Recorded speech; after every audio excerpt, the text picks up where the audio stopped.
Hello. So as you can see by the thumbnail, we are doing a little banner review type thing. So as of today, we just got the gauntlet, our third legendary gauntlet, and a fair rerun to come with it, right? So we have Ed and Zekrom for Tornadus, we have Gloria and Zacian for Regirock, and we have Signasuit Cynthia and Komao for Latios.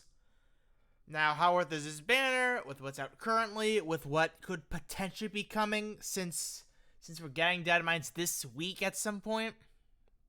Because like that is literally what the math adds up to be like they are this week. We know that. So how worth is this? This banner goes on until early June. So you have early June to really decide, right? So my goal here is just to go over what the stakes are for this, what each of these units do, what you could potentially need, and from there you can make your own decision. Because I can't tell you, yes, you go for this, or no, you don't go for it. That's not my call to make. Everyone's situation is different, right? So just jumping into it, N and Zekrom, Strike Electric. This, I will say this right now, is one of the highest DPS when it comes to electric in the game, right? You still got people like Malga who could do a pretty good sync nuke. You have Electivire who also has a super effective up. You have Marnie with a very strong sync nuke. Zebstrangles also has a pretty good AoE sync nuke, right? But Zekrom is one of the strongest electric attackers in the game, without question. And this is what everyone was so annoyed with Aaron in CS. It was because he had the physical damage reduction. It's like, wait, shit, we shouldn't use Ed and Zekrom from this because he doesn't do damage. Because he had to build, yeah. So, and Zekrom, passive-wise, you got, no, not that, what the fuck. Entry freebie, so you start the battle, you get a free move. Sync freebie, free move when you use your sync move. So with this unit, you are spamming 4-bar moves if you have enough sync countdown for it, and you want to sync with this unit so you get more free moves, right? That's the basic goal of this pair. It's just zero move cost, kick him in the face, assuming you have the countdown to go with it, of course.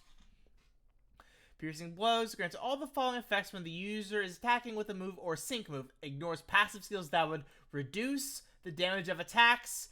This includes passives like On the Ropes, or I forgot what the other one is, where it's damage reduction under a certain condition. This ignores Healthy Advantage. This ignores Acute Senses. Those kinds of passives. This doesn't ignore what Aaron had, where it's built-in damage reduction, not under the name of a passive. This does not ignore screens. This does not ignore critical guard. It ignores passives that protect against critical hit. Ignores target's enduring effect. So you ignore endure. That's fine. But you do not ignore critical shield. You do not ignore screens. Crits already ignores screens, so that's fine. But you don't ignore critical guard. That's the big thing about this. Is he still super fucking good even without that little thing? Yes. He's stupid good, right? Moves, you got Bolt Strike, 4-bar move, 20% chance of paralyzing, it's whatever. Almost 230 base power. Like, if you were to get all the power-ups, you can get that up to 230. Yeah, 231. So you get the XP for it to be 90, and you can only get up to 90, unfortunately. You get 2 move gauge refreshes with it, assuming 3 out of 5. X attack, you get your attack up to +4. Outrage, this is whatever, you're not going to use Outrage. Like, unless if you're desperate for a Dragon Striker, you just give him clear-headed Outrage Paralysis Synergy and hope everything works out from there. Or you could do LC, but I personally wouldn't recommend this. Ideals will prevail. It raises use speed by 2 stat ranks, accuracy by 1, so you can guaranteed hit Bolt Strike with that. Lowers defense by 1. When the user does not have a sync buff, you give yourself super effective next. So the basic goal here is if you are doing sync countdown shenanigans with a support EX or whatever else, you give yourself super effective up and you hit with a super effective up powered sync nuke. And you just hit as hard as you can. very early. So he's a very blitzy kind of unit, where after that first sync, after a few turns after, if you don't have any other countdown to get that sync again, your DPS does start to fall off, because you start with a free move. You start with super offensive up sync. You get another free move. They should be dead by that point. Afterwards, it starts to climb down when it comes to damage. So you can have the sync move. 300 base power, no additional effect, basic for strike stuff. Stat-wise, 450 is not bad at all. 244 speed is alright. It's fine, right? Now, sync node power-wise, you can get up to, I never actually looked at this, 450. Like, 450 with static shock, even though this is only 30%, and electric terrain AoE, that's pretty good. So that's 80% on top of a 450 base power that can hit everyone without split damage. That's not bad. He's sync nuke. He is good move damage. He's just a very well-rounded pair for physical electric. Because physical electric, all that we really have is Toga Damaru, who got an upgrade recently, Zeb Strika, and I think your thing's physical? Yeah. And your sync is physical as well. You don't count, like, let's be honest here. So yeah, like, so yeah, he fills a role that Electric kind of wanted, which is physical DPS. Now, dupe-wise, 1 out of 5, you don't get much. You get everything base, which is fun. 2 out of 5, you get access to the bolt strike accuracy, move gauge refresh, some sync power. Then 3 out of 5 is where you get access to the rest of the nuke stuff, obviously. He has adrenaline, but you don't really use that, personally. You can, if the situation comes down to it, but the grid that I have, it gets most, if not all of these with static shock. So, perhaps you build him sync nuke, he does good move damage on the side. That's the best way to put him. Otherwise, you can easily just run a support EX with base move damage if you don't have the candies, if you don't want to go for the dupes, right? Something like that. If you have a Zekrom 1 out of 5, and you don't have someone else on this list, he is worth getting dupes of for that reason. So, if your Zekrom isn't 3 out of 5, it's a worthy contender. Now, next we're going to go into Dragon. Wow, we're talking about Outrage and everything, right? So, where are you? There you are. Como. Como, no. So this is an older pair, that's for sure. 5-1, raises every stat by 1 when you use a sync move. Head start, that's fine. Stay on the reserves when you hit the red, plus 6 move gauge. It's whatever. Dragon Breath for paralysis, X special attack up. Clanging Scales, you lower your physical defense, full AoE, 210 base power. It's fine. Eyes on the prize. The smaller the user's percentage of HP, the more this move reduces the user's sync countdown. Can be reduced up to 3 maximum. The smaller the user's HP, the more it raises the user's crit up to 3. So let's say if you're very low HP, and I've got to mention this with Zekrom as well, both of these pairs struggle with a consistent crit support, or in her case, it's under a specific condition. Now, what actually would have been cool with on this unit is if she had power reserves. Power reserves with this would be very, very cool. To show that you can be in that crisis mode and still do the damage that you need to do. I would have been actually better if this unit had power reserve somewhere. And History Maker, Clanging Scales, which is the Z move, animation at least, 300 base power, no additional effect, right? So 1 out of 5. Once again, you don't get shit. This was the era of where the base kits weren't as good, but the grids were actually pretty good. 2 out of 5, you get access to stack shock. You have your sync nuke right there. You can sync effectively with this unit. But then you get a bunch of Clanging Scale powers, some Dragon Breath stuff. Last dash, when you're in a pinch, you raise your speed, so for some form of speed support. Then max out, you get Paralysis Synergy, you get Damage Reduction, you get another high 5, you get Dragon Breath Furious Brawn, which is weird to me, but whatever. You get Adrenaline, which isn't needed, but it's fine. Unhindering ignores damage-reducing effects on the target's field of play. This ignores scales, and this, I don't know if it ignores Critical Guard. I don't think it would ignore it. But But yeah, it pretty much ignores screens. It ignores field effects, which is whatever. If it ignored passives like piercing blows, I'd be a much bigger fan of it. So overall, this unit, you build her. Once again, you build her as a sync unit because Static Shock 5 is pretty good. With Dragon Zone, you're doing pretty good damage. 350 base power is whatever. If you want to max out your stats with the one sync, you would go for the additional high 5 process energy, only if you're going for cutting scale stuff. She's a flexible unit, but she most certainly didn't age the best. 210 full AoE. It's fine. You can hit hard with it. Like if you sync, then the single target clanging scales, that hit pretty hard. But you need a paralysis user for that. Like, Dragon doesn't really have... Dragon has some paralysis, but it's not enough. Because of the type skill and all that, for more stats, whatever. So, Como, if there's one unit you can skip out on this banner, it's Como. Like, I don't think it's worth it. I don't think Como is worth going for. Like, if you're just missing Como, you could probably miss this, right? Now, last but not least, Dacian. Where are you? There you are, you pretty little boy. So, this pair came out just before N. And this pair's been here a few times. So, if people don't have U or N, I'd be surprised. Gloria more so, because Gloria's been back a few times already. Give other pairs some love. Like some other pairs have not been back for a while. Like, they deserve some love, you know? So, skills, right? Fierce Entry 2 raises attack by 2 when you enter the battle. That's fine. MGR4, so you have built-in move gauge support. That's great. Sync Burst restores 1 MP the first time Sync is used each battle. Okay. So that already tells us that she would want to sync to some degree. She gets her MP back, right? What do those MPs entail?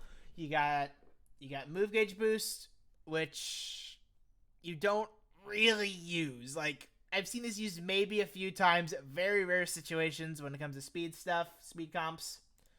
Like, it can eliminate the need for speed on your team, but it's just super niche. Right, you got Behemoth Blade, 172 base power, which you wouldn't think is a lot. This move's power increases 50% when the target has a sync buff. Here's the thing. In this current meta, where people are pre-syncing people left and right, not giving a damn about what they do, this falls off because you're not getting the 50%. Granted, with Steel Zone, you could equal those numbers, but you're not getting the full worth out of this because, obviously, when it comes to Behemoth Blade and Behemoth Bash in Sword and Shield, they do more damage against enemies that are Dynamaxed. They have to incorporate that into this game because you don't fight Dynamaxed enemies unless they're kicking you in the face. I say that because Johto chapter, Nidoking, fucking whatever. But they had to translate that into this game, so they just said, okay, fine, we'll make everything sync buff related, so you do more damage when it's against a sync buff. Sure. Fine, whatever. But in this current meta where we're speed blitzing everything, that's not as good. So you're stuck with a 172 BP move that's 4-bar. So, like, it's not side DPS, but she's not doing as much as other steel units in the game, for example. And she has access to Play Rough, 133 base power, you can lower the opponent's stack. Budget Fairy Striker, kind of. You got super duper effective here. It's whatever, but Now you got Laser Sharp Focus, reduces sync countdown by 1, raises attack by 2 cities, applies critical hit next effect to the user. If you can somehow, so you get this back with Sync Burst. This is your goal with Sync Burst, to refresh this for more countdown, so someone else can do a sync or whatever.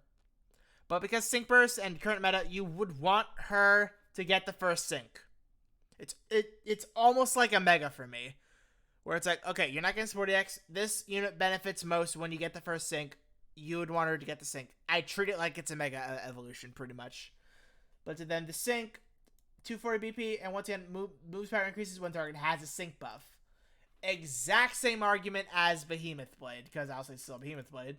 But same argument. With the current meta we're in, where it's just speed buzzing shit. Now, granted, this is better for legendary arenas like Regirock right now. Obviously Regirock. But whenever you clear a bar, their sync buffs reset. So you gotta wait for that additional damage modifier to come back. She's usable. Like, you could still pre-sync content with her. Like, that's fine.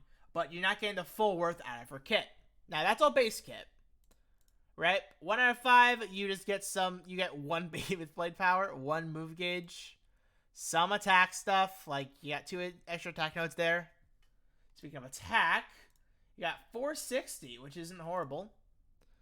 2 out of 5, you get access to critical ferocity, 30% chance raising the user's attack when you land a critical hit. Now, if she just gave crit rate to herself instead of crit hit next, I'd be better with critical ferocity. But because of that, she struggles a little bit with getting that last 2 attack, which obviously someone else can just top up. That's fine. But yeah, she needs an attack top off, and she needs max crit rate. That's something that all 3 of these units share. They need crit rate. Damn it. Makes you a little salty. But yeah, you get access to more Behemoth Blade powers, which you want to try and creep that up a little bit, so that's fine. Then max out grid, another move gauge refresh, more powers. You don't touch the move gauge boost stuff. You get access to head start, adrenaline, and burst, so you get another critical hit. That's fine. But adrenaline, head start, I think, are the big ones here. So you can actually like benefit other supports or people who want more countdown. So you become a mini sync countdown battery. But is it worth over Behemoth Blade powers? I don't know. I need to see people play with that. I personally think it'd be very funny to have head start with other supports with head start, so you're that much closer to your first sync. I think that could be very interesting to play with. I might try that one week actually with Snorlax. That'd be very interesting. I would need to count that out. But yeah, Zacian, despite everything I said, if you don't have, obviously people have Solgaleo, people have Hop, but these 2 can only get you so far. Everyone has you. People should have you from tickets. And like that's really it. If you're missing a steel DPS, Zacian is still worth it. Solgaleo can't do everything, I understand that, but Zacian is still worth it despite everything I just said. So even if you're just missing copies of Zacian, that's perfectly fine. It's still more Behemoth Blade powers, and you can access more sync countdown stuff, right? So if you're missing dupes of Zacian or Zekrom or don't own them, I would consider this.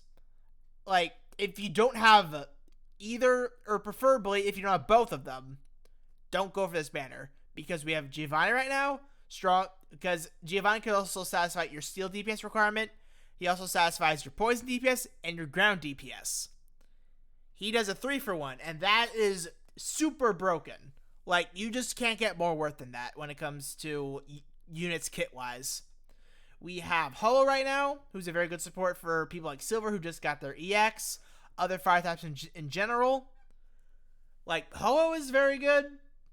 In fact, I need to record that fucking video essay. But then I kept mentioning Dynamites because as you guys saw from my last video, I'm like 99% certain we're gonna get a Masters EX FAIR either at the end of this month or halfway through June. If it's end of this month, great. You have time to see how that unit performs compared to this banner, or if you get lucky and you just spend a what's left on this, or it could be a Zygarde situation where it's halfway through the next month after this banner is already gone. So then you're forced to make a choice, and you're forced to go off of initial impressions from what people see about the unit. And personally, I can't say if this will be, quote, absolutely worth it for you, but yeah, because they love to rerun Gloria and N, even if you miss them, chances are they'll be back.